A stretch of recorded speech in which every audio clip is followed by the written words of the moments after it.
Hi, today I will talk to you about the basics of fractions. Here we go. Alright, so first of all, we want to understand what a fraction really is exactly.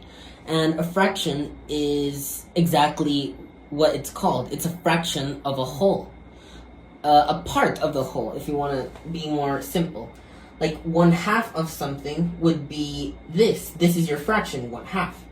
1/3 of something would be this. This is your 1/3. The number above, in both cases, which would be 1, is called the numerator. The numerator basically describes how much of the whole you have. How much of the whole you're talking about. And the number below, in this case it would be 2, in this case it would be 3, is called the denominator, which is the whole itself, how much the whole is made up of, and into how many pieces it's divided. In this case being 2, one fraction, and one we're not talking about, and in this case 1/3.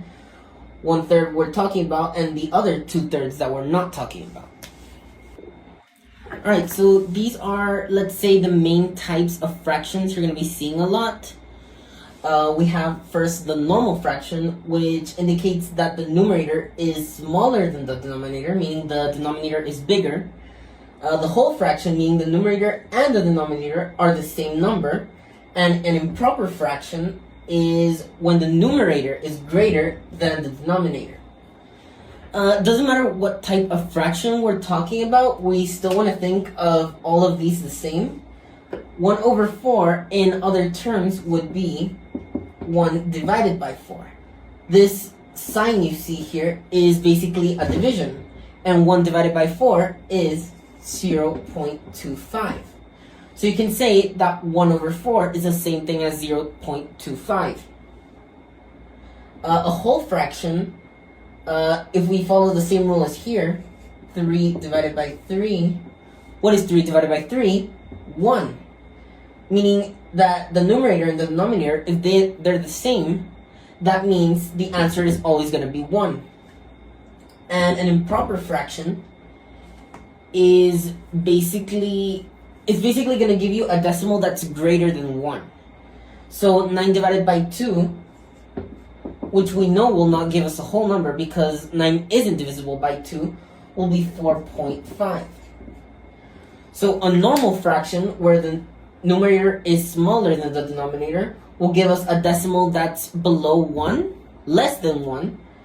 A whole fraction will always give us 1 no matter what these numbers are, only when the numerator and the denominator are the same number. And an improper fraction will always give us a decimal that's greater than 1. Now here I have the main takeaways of this lesson.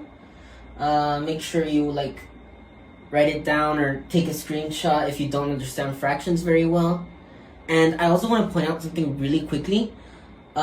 Depending on what level of math you're on, like maybe, let's say if you're less than half in Algebra 1, you're probably going to be asked for either fractions themselves or decimals.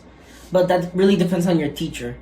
Then, starting in geometry and into Algebra 2 and pre-calculus, you're most of the time going to be asked for fractions. Even if it's improper or a whole or a normal, you're going to be asked for fractions, not decimals. Unless your teacher says write it in a decimal form. But yeah, just make sure you're careful with that.